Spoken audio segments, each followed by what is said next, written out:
The Splitting Hairs Podcast. Go big, go blue, go Jacks. Welcome to the Splitting Hairs Podcast. It's been a minute, but we are back today with a special feature. TJ Carlson of the Jackrabbit team chaplain for football and Fellowship of Christian Athletes for the state has decided to hop on and talk shop with us and share a little bit about his journey through Brookings, through his faith spiritually, and just kind of want to reconnect and see what we can do to kind of explore the faith a little bit more here and as it relates to the college experience. So TJ, how you doing, man? I'm doing great. Honored to be here. Yeah, no, I know I was talking to you earlier. You've been around the program forever through many, many classes. And I always felt, humbled that anytime I reached out to you with a question, you're always willing to give me your ear and give me some time back. And, just grateful for that, and grateful you're willing to hop on and dive out into the open here on these live streams.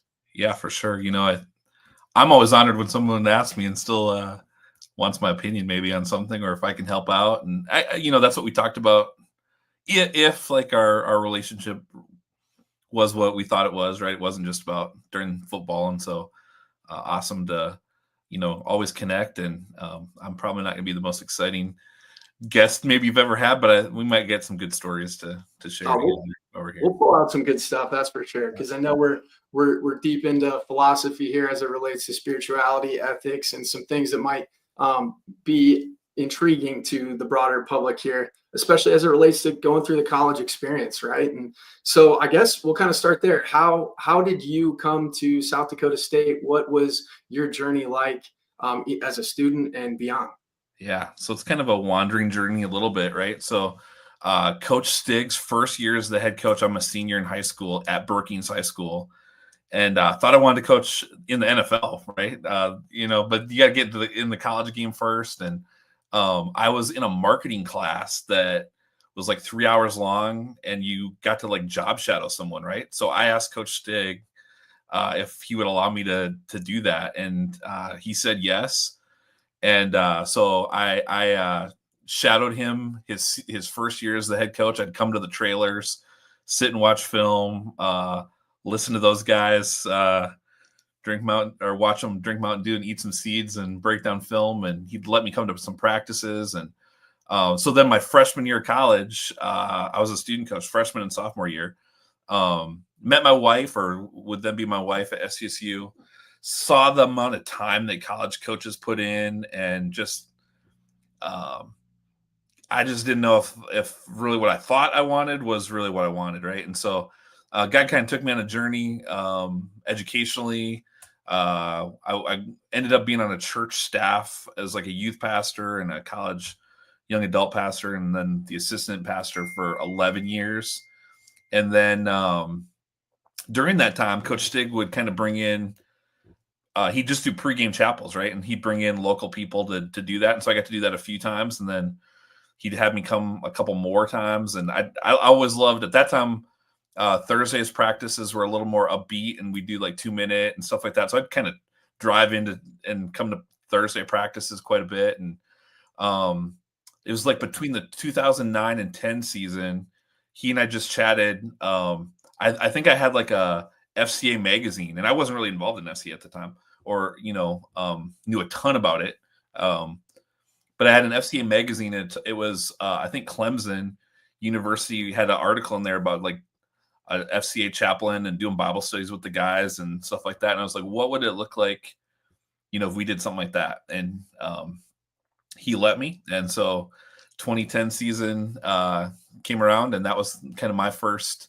plunge in. And like you said, there's such a window, like when you're a young adult, like in your college years, right? Like you're probably the trajectory of your career is probably going to get chosen, and you might decide to change it 3 or 4 times during that time, and might meet your future spouse, or at least like get an idea of who the type of person you want to be with. And I think your faith really becomes your own in a lot of ways too. It's not mom or dad's faith or grandma and grandpa's, because no one's there, either way. It could go either way, forcing you to do anything, or you can discover some stuff on your own too. And so it's a real privilege to just walk alongside people during that window of their life. Yeah. I mean, I really appreciated that because I think I was getting up into my upperclassmen years, 2010. I remember we were at the student union. That's where we would do a lot of our pregame FCA, and that just provided a lot of really good structure. We would break after one of our meals, go to chapel, knock out our huddle there, and then we would watch our hype film. So it's like you're getting your spiritual food and you're getting your juice ready before the game. And so it was just, I appreciated it. It started to add more layers, like many things throughout my time at South Dakota State, and then well beyond, in the 10s there, or leading up to the 10s, the early 2000s. They added more infrastructure in all domains, right? Whether it be the university, just getting signage to let people know which building is which, and getting rebrands, getting big investments into rebuilding structures for the university to have different colleges on it, like the College of Engineering and the Avera building and all that stuff. But obviously, adding that element of spiritual foundation as well is a definitely a need to have, some would say, but certainly a nice to have at the same time. Trying to be open to others who might be testing and wandering, trying to find their own spiritual growth and plans. So that's 2010. How did your journey evolve even further from there? Yeah, I think I've gotten to know a few people that have been doing this sports ministry stuff longer than I have, and so you learn a lot, and some of it's what they've experienced, and some of it, is even what you yourself experience. And I think one of the best pieces of advice I ever had was the use of your time, and like being present makes a huge difference, right? Like, even if you come to practice or go to an early morning workout and maybe you just have a bunch of small talk that day and it doesn't really amount to anything, the fact that you're around, I think, increases just trust, right? And I've never really tried to go in with a huge agenda. I just don't think that that's what God has for me, right? I just want to be as much of a helper and an assistant as I can. Like, my wife, she's giving me this pin. It's Timothy Mouse, like from the Disney movie Dumbo. And like what he did, or his purpose, was to help Dumbo soar, right? And like I feel like that's kind of mine. Like, how can I just help people achieve their very best in all areas of life? But I tend to think, like, if you have the heart part figured out too, or try to get it figured out, I think that's just one element that maybe we don't spend enough time on. Yeah, so truly a servant leader in that articulation of how you go about it, just trying to be available, build that trust with people. So how did that kind of steep into the football domain? Like, obviously you wanted to get into coaching. This was a natural progression into it. And then how has it kind of developed through the years? You want to talk about, being present for some of the guys at milestone moments and things like that? Yeah, for sure. And, it goes back to, and this would be like, I think in any case, you serve really at the pleasure of the head coach. And they give you as much or as little access as they want to. And so I was blessed that Coach Stig gave me, a ton of access, and it wasn't anything more than he cared about the players and the coaches and wanted, what was best for them. And, another voice or another ear, maybe it was a better way to say it, is a good thing. And so, there's been different times. I can remember one, and I know you wouldn't mind me saying this story. I don't want to ever betray trust or anything like this, but I know this one isn't a bad one to share. But Bo Helm, his dad had gotten, it was that 2010 season, and it actually was the first game I ever got traveled to Delaware. His dad had gotten really sick, and I get a call on the sideline during pregame that they don't know if he's going to make it or not, but they don't want me to tell him because they don't want to disturb, what's going on. And so this is now in the back of my mind, right? The whole game and stuff. Like, I might be the one to tell Bo that his dad, passed or whatever. Well, the end of the game comes and I'm trying to communicate back and forth, and they really just don't want, his dad still is struggling, but still, with them, and they don't really want me to like. I think they don't want to embarrass Bo in front of everybody. So we get on the plane and we fly back and we land in Sioux Falls, and they're just like, "Hey, could you do it when you get back to the facility and just tell him his dad isn't doing well?" And so I remember we get to the Dykhouse Student Athletes Center at the time, and Coach Stig and Coach Bubak and I grab Bo and take him upstairs and tell him, "Hey, they don't think your dad's going to make it." And Bo looked at us and goes, "Yes, he is." And we prayed together, and we'd gotten home kind of late, and Bo called me at midnight and said, I can remember him saying this, right? Because he's got that Childress, Texas accent, right? And he's like, "My mama wants me home." And so we drove. I went and picked him up, and we drove to Omaha that night to get him on an early morning flight. And so, it's just, that's nothing that I don't say that to brag. I say that to just reveal, like, when you build relationships, you're able to be there for people, I think. And if you say you're going to be there for people, you better mean it, right? And try to show up when you can. And so, that's always taught me, like, if we're going to go all in, let's go all, let's really go all in. The cool part of the story is Bo's dad pulls through, has to have his leg amputated because of the infection that he had gotten and stuff like that. And still with us now, but came back and came to all Bo's games and all the cool story. And Bo taught me a lesson too, right? Like he didn't even question. He's like, he knew his dad was going to make it. So that was kind of cool. Unwavering faith there. That's pretty telltale sign of Bo right there. Just convicted. I think it's a good point you bring up when you talk about being all in, because no matter the endeavor, whether it's, being a chaplain, a FCA director, a business person, sales rep, doesn't matter. We all want the shiny things that come with the title, right? But then it's in those moments that are dark and trying that really see what we're made of, I guess. And that's not something that I would necessarily want. Fortunately, I haven't been in a position where I've had to divulge any type of information like that, but you would want a friend to be able to do that. So that's kind of, what you've come to be for a lot of these guys, just a spiritual friend. And I say but it's so much more than that, because really, let's kind of dive into it. When you're, a scholarship athlete, many of them, I know they're partials in the FCS, and I know the whole world and landscape is changing with NIL, but you were one of the best on your high school team in your prep career. Maybe you played multiple sports. You likely got all state, all region accolades, and, you're feeling pretty good about yourself. So if I'm a kid, guy or girl, doesn't matter, and I'm entering into my college domain, why would I need to turn to a spiritual grounding? What would I need to do that for? I'm doing pretty well as it is. Yeah, for sure. And I think, I would say the world teaches us at an early age that our identity is found in what we do, right? Like we see our parents or adults, like when they first meet each other, right? After the second question after you ask someone's name is usually what they, what do you do for a living? Yeah.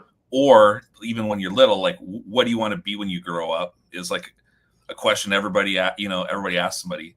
And I think as an athlete, like your identity can easily be just found in, I'm a football player, and that's all what I've done ever since I was, in kindergarten or preschool, whatever that might be. I've gotten flag football or, and excelled, and here, here's where I'm at. And like you said, and if you've done that really well, to get to that level, like you're riding pretty high sometimes, right? And life though, once you kind of, I think especially get to this level, you're gonna find that it's a roller coaster ride at times, one way or the other. Whether it's an on-field thing or life kind of, the crap hits the fan at some point, and if all you've done is kind of ride, based on performance, when you are up here, it's great, but when that drop comes and your stomach's in your throat, where do you turn to? And so I think telling people, trying to help people understand who they truly really are, and they're more than a football player. And in my perspective, football's part of God's plan for your life, at least this part of your life. But there's going to come a time, right? Like, and I've sat knee to knee across the table from a lot of guys. Like, there's going to come a time when it's done. And like, if all you've done was invest in being a football player, your world is going to come crashing down in a big way pretty fast. Or, you know, what if you face an injury, right? Like, your season's over, right? What do you do with that? If that's all you really know. And so, it's an honor to walk alongside guys through that, but it's tough too to unpack, like, sometimes of where you've been, and sometimes we go back, you know, even me, like, I go back to like find my identity and things that aren't really where I'm supposed to find my identity too. So you just need to be reminded sometimes, right? Yeah. So if I'm an athlete and I come into college, and, you know, I hear what you're saying, TJ, but, you know, I feel like I'm a pretty good person. You know, I try not to lie. I do right by other people for the most part. You know, of course, I'm not perfect, but why then would I need a spiritual journey? Why would I need a spiritual practice? What would that do for me? Yeah. Well, let me say this, and this probably was a saying I started after your time, Kyle, but yeah. I remember, you know, Coach Stig would usually give me a few minutes in fall camp just to introduce myself to guys. And kind of what I've said the last several years is I love barbecue, right? Like, if you know me long enough, you just know I love barbecue. If you do too, and you want, you know, like Chase Mason and I, like, we'll text each other like what we're smoking and, you know, different stuff, you know, like that. Talk shop on about the grill, but you just know I love barbecue. And if we went for lunch, I'd probably recommend let's go to Backyard Grill. Would be like one of the first places we'd go, right? But I'd never force you to eat barbecue, right? And so similarly, you know, I don't want to ever force anybody anything spiritually, but I do think, like, if I really do believe it, and I think there's a what's best, you know, for us, I definitely want to talk to you about that if you want to talk about it, because I think. To your point, like,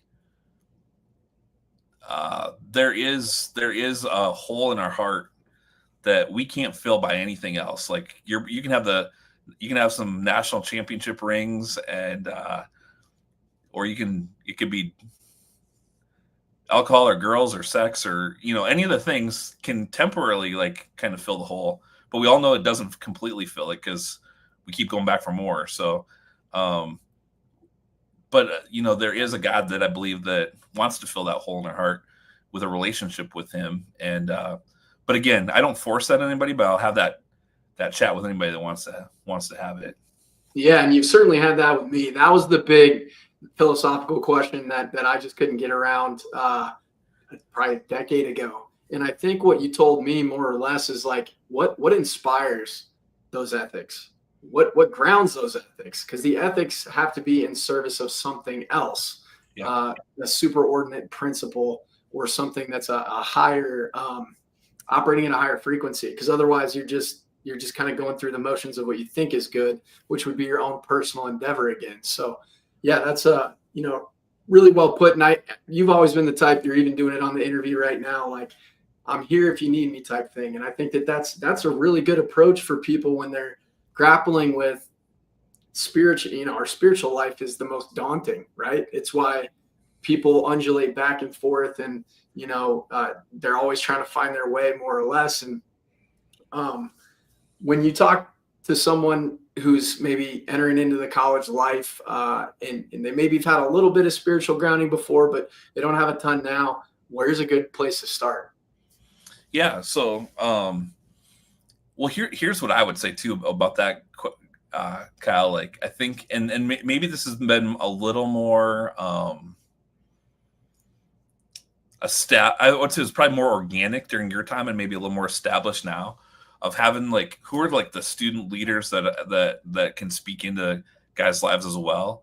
You know, there were guys definitely when you were there, but, like, so sometimes part of it is, like, encourage them to have some conversations with some of their teammates, and that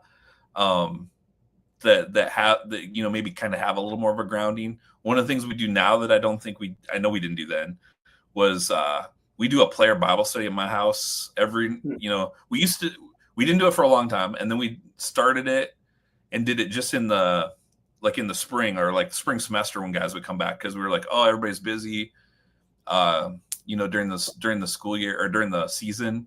And then the guys wanted to do it during the season too. So Christy makes supper for guys, and then we come down in the basement and, just talk shop for a little while about life. And so that would be like one of the first things I'd say is, hey, just come check it out, right? Be part of the group. Someone told me once that, like, love people like they're already in, right? Like, you don't have to do something to, like, clean your life up and then you can have a relationship with God, or you don't have to do a certain thing and then come to Bible study or chapel or, FCA or whatever. I think there's enough people that, when you think of religion and spirituality and, all the things that instead of being a bouncer, I want to be an usher that, like, shows someone to their seat that someone else already paid for. And if you can do that well, it's based in a relationship first here, right? And then you can chat about, like, more serious things. And I'll be honest, like, I'm learning, I don't think I've arrived at life, right? Like, I am a believer, but I'm becoming a believer, or just like I am a man and I'm becoming a man at the exact same time. Like, we're always growing, hopefully to the end, whenever that might be. But I think just trying to discover, who you are, who God says you are. We can look at scripture and see what that looks like, and then talk about a lot of the questions that are there. But again, I would never force it upon anybody, because I think we've all had probably people that have scorched us a little bit with some of that. And I'd always rather be a crock pot than a microwave, and usually a little slower, but the food that comes out of the crock pot is better than the TV dinner that, you make in the microwave. So nice. You're dropping bars, as the kids would say, TJ. Yeah, right. Dropping bars. Yeah. I like it. So that's a good point. You touched on something there I want to circle back to. Yeah. If, I don't have to be perfect, you're saying, to show up, but TJ, you don't know my past. I've had a rough upbringing. Like, I've said horrific things to people that I regret, and I just can't undo that. I can't outlive that. Yeah. What do you say to someone like that? Well, the Bible Talks is full of people that have done some pretty crappy things. I'm probably, if you knew my past, and everything that's in that, and I probably would get into that a little bit, right? If we were sitting alone, we could, talk about what's my life look like and some of the things that's happened, right? And boy, if God was looking for perfect people, he wouldn't find any. And if any of us could live perfectly, we wouldn't need Jesus to die for us and to offer an opportunity for us to have a relationship with him. And so,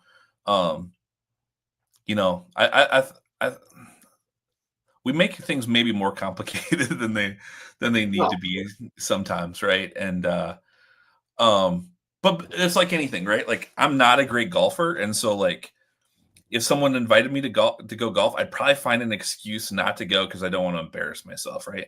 And I think some of the same stuff can be true, like, spiritually. Like, if you don't, you maybe never experienced some of those things. Maybe you haven't ever gone to church or opened your Bible or anything like that. And, like, then you get in, you want to maybe explore some stuff. You see stuff happening around you, or guys, talking about things, and, like, you want to explore it, but, like, because you're not comfortable with it, you can kind of push it off. And so, I think you just look for ways of how do you continue to just be more and more inviting, and offering on ramps, I guess I'll say that way. I like it. And that might be the answer to this next question, but I think it's pertinent to the issue.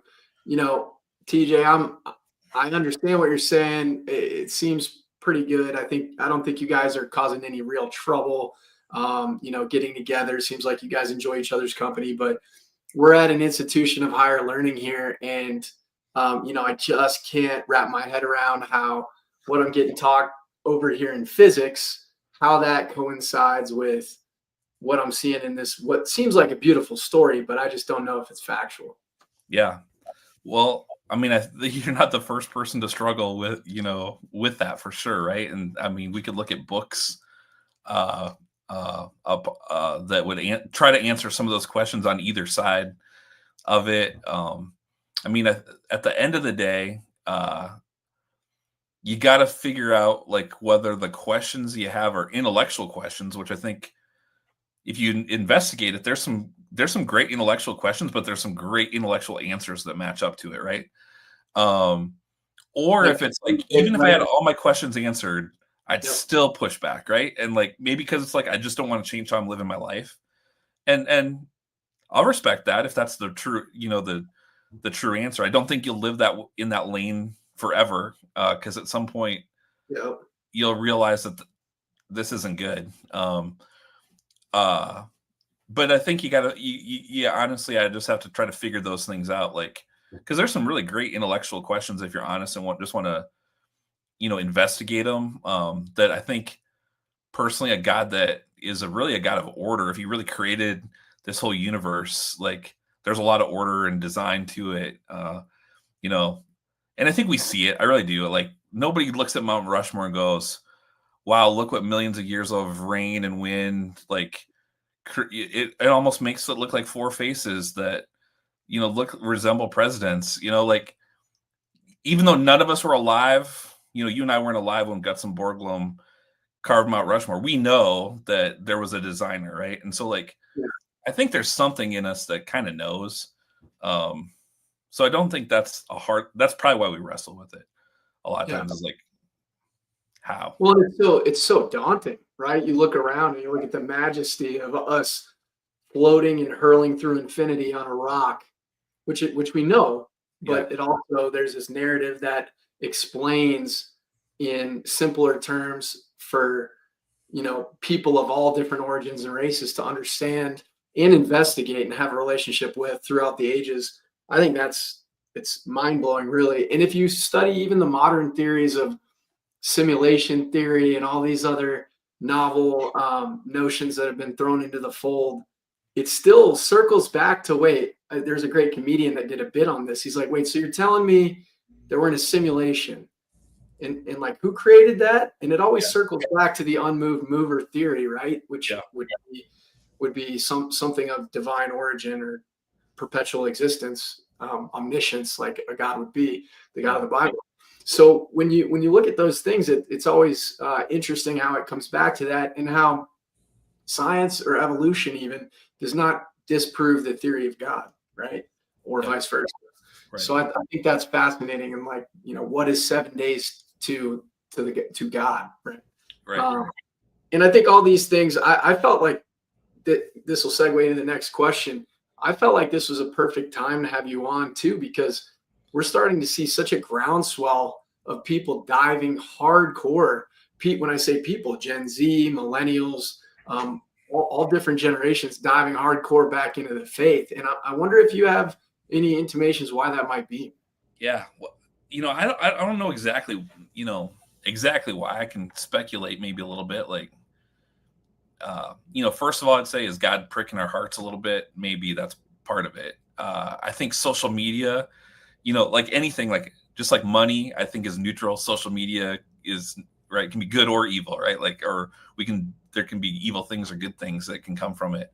But like there's no doubt the way that thing, instantaneously we see things and can connect, all around the world. Like you start to see things happening, like at Ohio State, right? Like players leading their teammates to Jesus, and then doing like a outdoor revival kind of where, and it's all athlete. There's no FCA guy leading it. It was a player led thing. And those guys will talk, there's a ton of, like, one of the players was on Ben Roethlisberger's podcast the other day, talking just about how important faith was to their team. Right. And so people see that, and I think they start to question, right? Like, all right, is there something more? And I don't know, kind of a flywheel starts spinning a little bit faster, the more people are having conversations and seeing stuff happening, but I would agree with you. There's definitely something happening because like there's just an openness that's there, for whatever reason, which is cool. And I know they share some theological differences in opinion, but even Catholics, like the Catholic faith, is skyrocketed in popularity, and that's like, the oldest sect of Christianity. It's like, what? It's just kind of, you just step back and remark at it, and you go, okay, I'm 35, and yes, we have or 37. We have these powerful tools of technology. We know so much. We're hit with so much information. I don't know anything. I think I know. I get hit with a lot of information. I don't know anything about how this is working, and I think that snap back to reality from a humility standpoint, I think really carries, and that humility transferred into your example of the Ohio State football team. They even got a cross in their championship ring, and I love that because it's being kind of unashamed and unabashed for what got you there at a public institution, and I love that. So that was fascinating to me. When you talk about like just great memories and moments you have where maybe you thought that you were kind of in a valley, right? You're like, man, I don't know if I'm connecting or whatever was going through your mind. Do you have a highlight that got you out of some of those valleys? Yeah, I got a ton. I could probably point to a ton.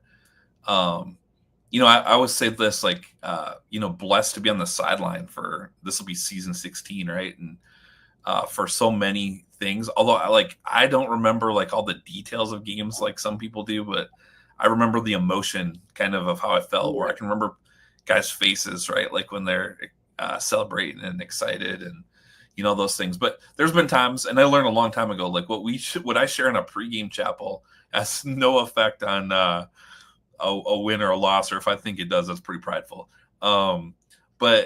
But I can remember walking, you'll speak to the guys and you'll kind of be done and go, that didn't really feel like it hit, right? And then I'll probably have more guys on those days where I don't feel like it hit come up to me on the sideline pregame and go, tell me something about like what I said. And sometimes I go, I said that. I don't really remember I said, I said that.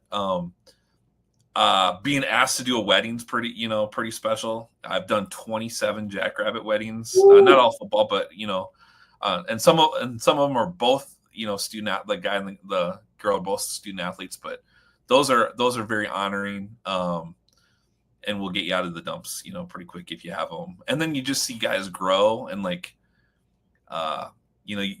text messages with questions are always a highlight to me, right? Because like somebody's thinking, and that's a good thing. And not that I always have the answer, but I want to at least talk with them about it. And so those are always good. I would say, like, I think the more, and the more time has gone, I think there's a lot more text conversations that I probably have than like, I do have a ton of face-to-face and lunches and that kind of stuff. But I think it's created even more conversations with guys that maybe wouldn't come right up to you and have a conversation, but they'll text you after practice or after a game or late at night, whatever that for may sure. Just meet them where they're at. Yeah, that's a good point. How often, obviously, you don't name names or anything like that. How often do you get hit up after hours with, something weighing on a guy, and you have a family too, you get pulled away, and I know Christy probably really understands, but how does that go?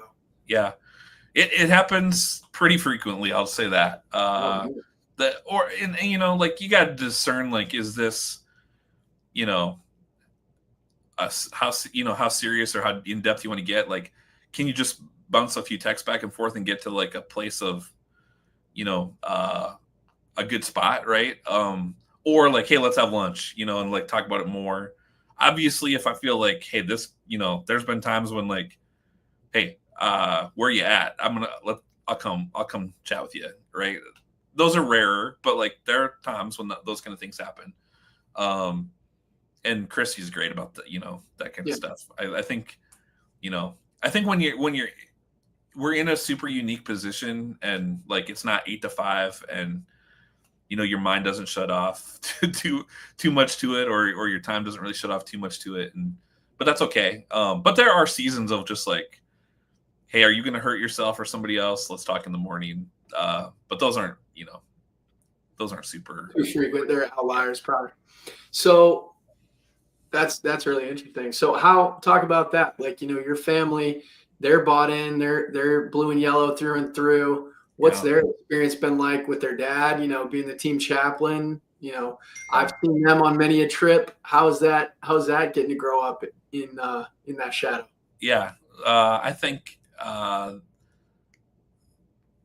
for Christy and I say all the time how cool it was for our kids to just experience that and grow up around a bunch of big brothers and sisters in a lot of ways, right? And I think it's also helped them to like mature pretty fast because like they hung around with people that were older than them in a lot of ways and loved up on them and wrestled them and all the different things.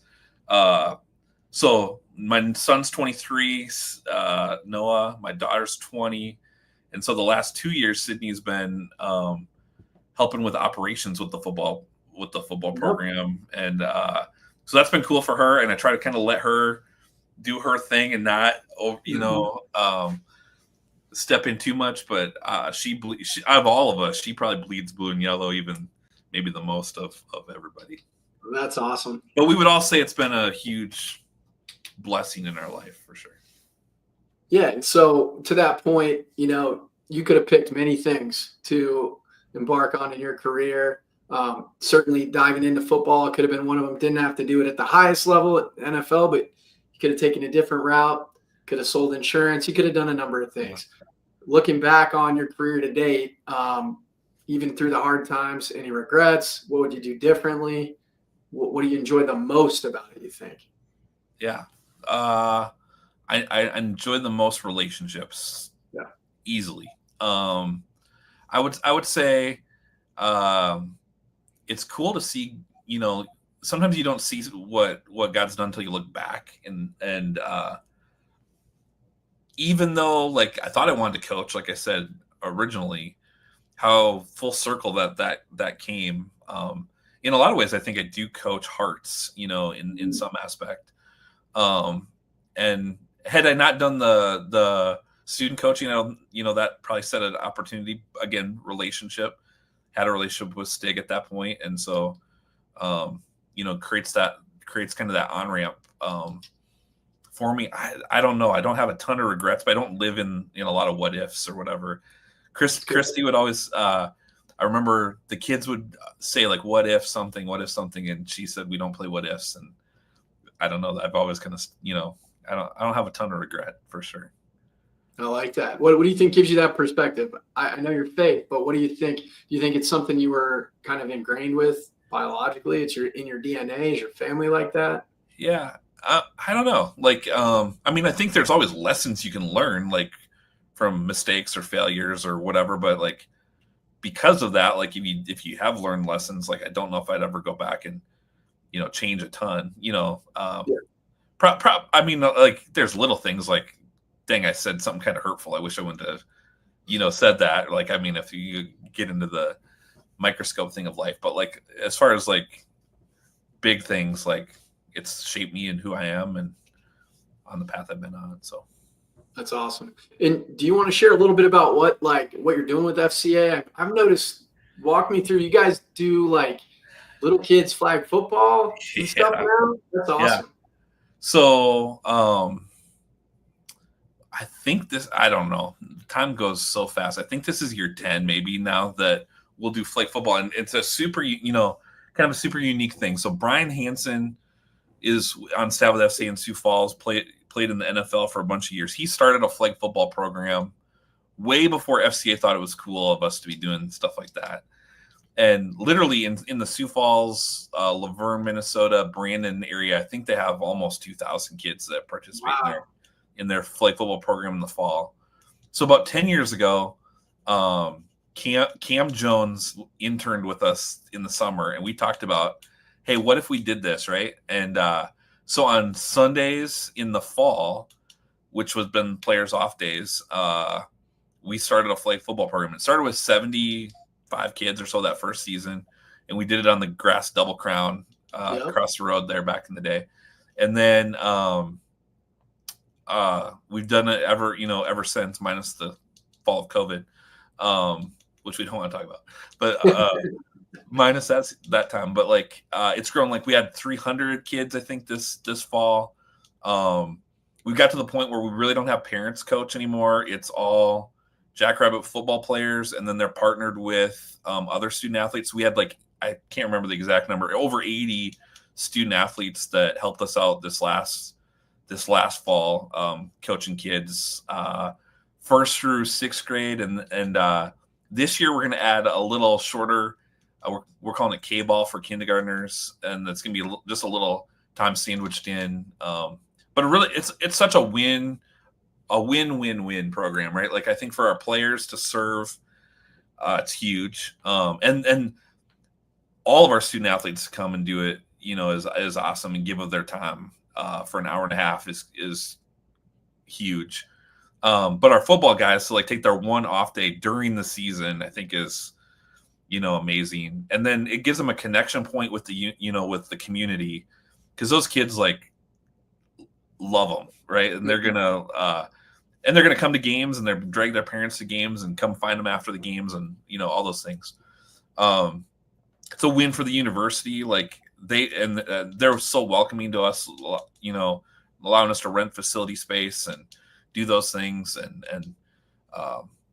the head coaches have all been great about partnering with us and stuff too. So that's been a cool program for sure. And that's a treat for them to get to have accessibility to a college athlete who's they get to watch on Saturdays in a sold out stadium, and that's incredible, man. And for them to literally have a good model and mentorship program to get exposed to what football is like and learn from someone who's doing it at a high level. And for these kids, these college students, to learn how to articulate in simple language what they want them to do. I mean, just so many wins all the way around in that. And then to bring them, you get a chance to bring them to faith to some degree. Yep. Yeah, we do a little opening talk where we'll usually share a verse that we kind of usually have a theme for the year. Like last year's theme was family, and how a team is like a family. It's kind of what we talk about every year or every week, and kind of built on that. So we'd share a verse, usually pray, send them they practice and play all at the same time or the same night, right? So everything's all encompassed on that Sunday. So with busy families and stuff, it's kind of nice. Right. And then we do a closing chalk talk where usually a player will come up and just share their testimony, their story, really brief. And it usually ties into whatever, we've kind of talked about. And then we do effort awards, and every team, a coach chooses someone from the team to win their effort award. And it doesn't necessarily mean it's the kid that scored 3 touchdowns or, had a pick 6 or whatever, because effort's a choice. And so how are we choosing, we're looking for people that are giving great effort, and it could be how they're encouraging their teammates or growing from 1 week to week 1 to week 2, and, all those things. So that's a really cool experience for sure. That's awesome. Brookings just offers so many opportunities for kids in all different ways. And that's just another great example of why it's such an interesting, special place. It is a special place. When you look at faith trickling down at every level of football, FCA, it could just be prayer groups. It could be, them grabbing a knee at the end of a game. Why TJ, if I'm a student athlete going into college, why is it always, Christian prayer groups? Why do you think it's not Buddhism or Hinduism? Where's the distinction there? What do you think makes it special or creates more of a pull or a draw towards the Christian faith? Yeah, that's a great question. I mean, probably some of it is I think the intentionality that one would be the dynamics of our country probably, and just for sure where we're at that way, and maybe upbringing and those kind of things. Obviously FCA, Athletes in Action, other groups have a really, pretty focused mission of what they want to do. There's other groups too that do that, but I'm not really sure, to be honest with you. I put you in a tough spot with that one. I've always wondered, kind of largely it has a lot to do with our upbringing as a nation, our founding, and then just the fact that kind of where football is played heavily in the South and trickled up in the spots in the North with a lot of Lutheran, pockets and stuff like that, Catholic as well. But when you look at the sport, it's a game, right? Why is religion so tied to this game of football? Or what, it is other sports as well. A lot of times they think they're Lord and Savior Jesus Christ for a great game or just the opportunity on TV. But why pray after, what effectually is just a game? Yeah. Well, some people, I've spoken churches and stuff like that, and I've had people come up to me at the end, and I'll maybe say be critical of like, why would God care about who wins? Doesn't he care about, both teams and, all those things? And I'm surely he cares about both teams, and there's probably people praying on both, sides. But I think God cares about football because he cares about you, right? So like as a player, I would tell you that, right? Like God cares about football because he cares about Kyle, and Kyle is playing football, right? So, I think there's that part of it. For whatever reason, football I think is so different in terms of other sports too. Just like it is a physical game. The battle strategy that is there. I don't compare it to war. There's no comparison. But like the player structure. So have you ever noticed how odd it is? You got 11 following one, right? Yeah. 12. A collective of 12, and then you have it's similar to war though in its structure in that you got coordinators, which would be similar to generals, and right. You have your ground strategy versus your aerial attack, and it's fascinating how that works. And obviously there's dire circumstances really when you play padded football, so an added level of prayer and devotion there makes sense kind of. Yeah. And I think there are people obviously that thank God after a win, and but if you really truly like believe it's something that God's called you to do, hopefully you're thankful no matter what that you're doing something. Hopefully when you step across the white lines, like that's almost like your sanctuary. If like it's who God's made you to be, right? And hopefully you feel his presence as you play and feel a freedom when you do that. And hopefully you can thank him no matter what. Obviously it feels good when you win, but hopefully you can thank him no matter what.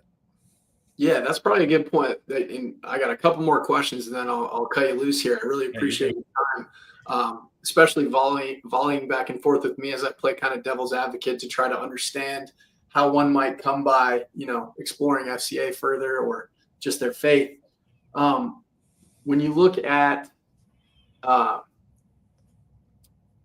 someone nowadays has anxiety, they seek out a therapist, and like college kids, that can be tough. They, affording that, number one, obviously it may be on your parents' insurance still, given your age range, or maybe they don't have insurance because everybody comes from different backgrounds.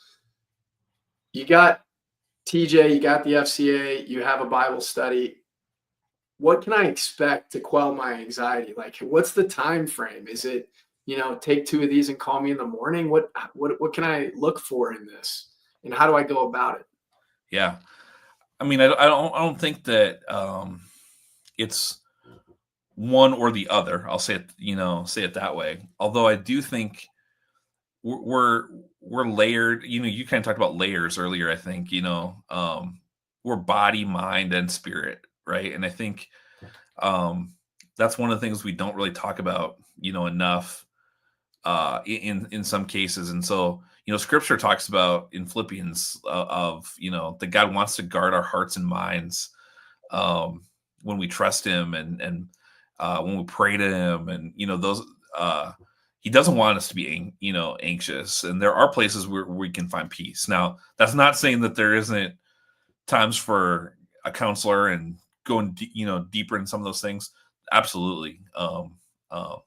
We should. And so, but I think there are things that, like, when we just don't, when you're growing in your faith, that you can see God's hand and stuff that does give you a peace once you understand it. And so if I know God's got a plan for my life, or I know there is a plan for my life, and I start to discover what it is and embrace it, I think a natural byproduct of that is there's becomes a calmness and a peace to it.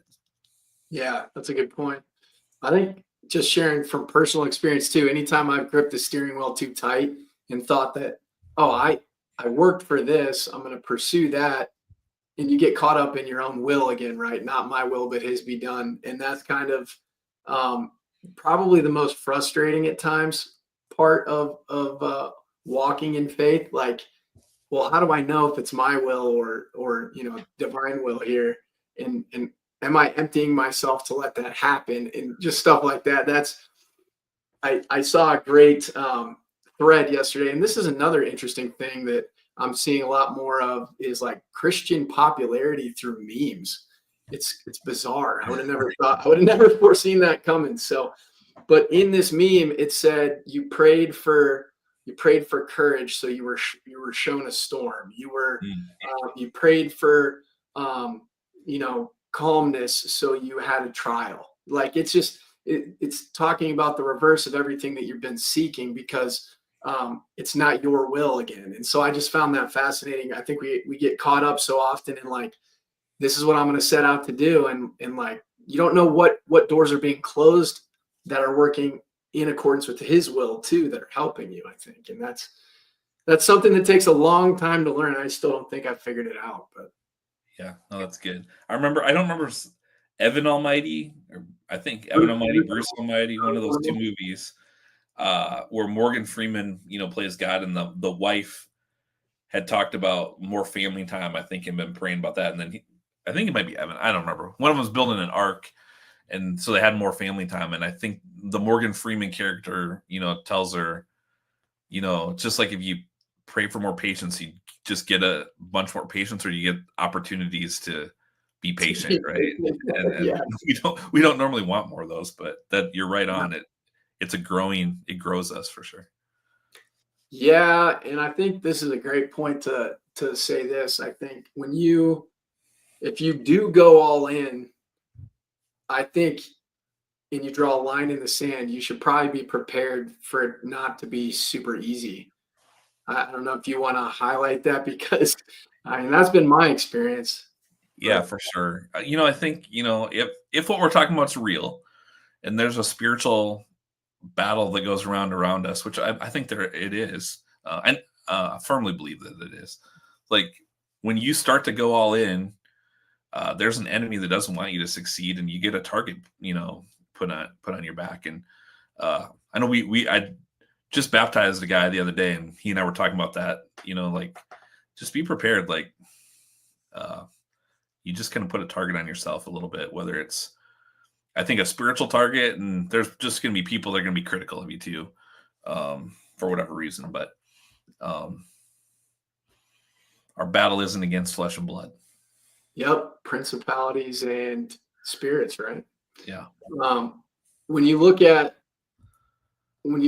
the question that I asked you previously too, when you talk about ethics, and you see like, well, dark malevolent forces love people who are just ethical, right? Because they're not rocking any boats, they're not drawing a line in the sand. So I thought someone brought that up to me too, and I was like, wow, that's a really good point. Because it's kind of empty, right? Yeah. Devoid of that animating spirit in a positive way, but we certainly know animating spirits in a dark way, right? We see plenty of examples of those on legacy media or even X on here or wherever. So yeah. Well, to your point about just stuff on social media or whatever, we were talking about this in Bible study at one point this semester. How easy it is to try to and I think for our young guys, like, I didn't deal with all the social media stuff when I was in my late teens, 20s, like these guys do, and the pressures that are there and stuff. But like how easy it is to like have one foot on either side of the fence. And at some point there comes, I think, a time for choosing. You got to choose which side of the fence you're going to stand on. But one of the social media things that one of the guys showed us in Bible study was you got to remember Satan owns the fence too. So it's not one side or the other. You want to be all in on the right side for sure. It's a good point. It's fascinating. Well, TJ, how do people link up with you if they're, gonna embark on their college journey and they want to get connected and find some community there and some fellowship? Yeah, for sure. So, I'm on social media, Instagram, X, Twitter, however you want to call it. I still call it Twitter, but Yeah. Facebook too, I guess. But anyone can connect with me pretty easy that way. It's cool. Like when students come here, and I will say, this current staff has been pretty amazing, and so some of these guys that will be Jackrabbits soon, and in a year from now, or a little over a year from now, I've got to meet quite a few of those guys too, and kind of talk shop with some guys as well. So it's kind of cool to already start to just lay some groundwork for when guys are here that aren't quite here yet. So that's awesome. No, yeah. And how do they? I know, unbeknownst to many, you're actually super wealthy. You're a multimillionaire, and no, that's definitely not the case. Obviously, when we decide to go into the faith domain. So how do people support your endeavor? Because I know it's obviously driven through a lot of like donations and gifts through the community. So how does that work? No, thanks for asking that. It's something that I don't like to talk about a ton, but is a reality. So probably best kept secret. We're not funded by the university or the football program. We're just friends of the university and the football program and of the other teams that we work with too. So Christy and I are both, like missionaries, just like that are around the world. We raise our own support. We raise the money for meals to serve guys and Bibles and, all the different things. And so we have a lot of people that do a one-time gift, and we're appreciative of that. There's a lot of people that join like on a monthly, like automatic, just like a Netflix membership or whatever. It just comes out automatically the 20th of the month or whatever. And our partners that way. And we're super appreciative of those people that join. But jackrabbitfca.com or org, both will send you there, and there's a place to donate, and it's tax deductible and all the fun stuff that goes with any donation. But yeah. Love it. But if you give gifts, don't just do it to get that tax write-off, because come on now, like it's okay if you want it, but like I always felt like that defeats the purpose. But well, TJ, I really appreciate your time, man. Thanks for letting me pick your brain on kind of the philosophy behind the faith and how to approach it, with the FCA groups that you lead, and for new folks who might be curious. So really a pleasure to talk to you always, man. Love the support for South Dakota State athletics. You can't fake it when every single member of your family is tied to the program in some way, shape, or form, and has been for decades now, man. It's super exciting because they've been a part of it firsthand from the ground floor to see the growth and the success, and hearts changed, man. It's really cool. It's been an honor of my life, honestly, to serve especially the football team, but serve the Jackrabbits, and hopefully we're just getting started in a lot of ways too. Absolutely, man. Well, thank you again. Quick shout out to our sponsors, the Wild Hair of Brookings, South Dakota. Really appreciate them for getting behind us so we can create all this great content for you. Our time is stretched thin these days as we enter into parenthood and all our other endeavors we've got on our plates. But definitely get by there and support them for some food and some drinks. And remember, be responsible. Also want to shout out Utermark Insurance. If you're looking for health insurance plans that work with Medicare, please get in contact with them. They are licensed in South Dakota, Minnesota, and Iowa. They can get you taken care of for all your health insurance needs. DM me or reach out via email, and I can get you linked up with them. And with that, go big, go blue, go Jacks.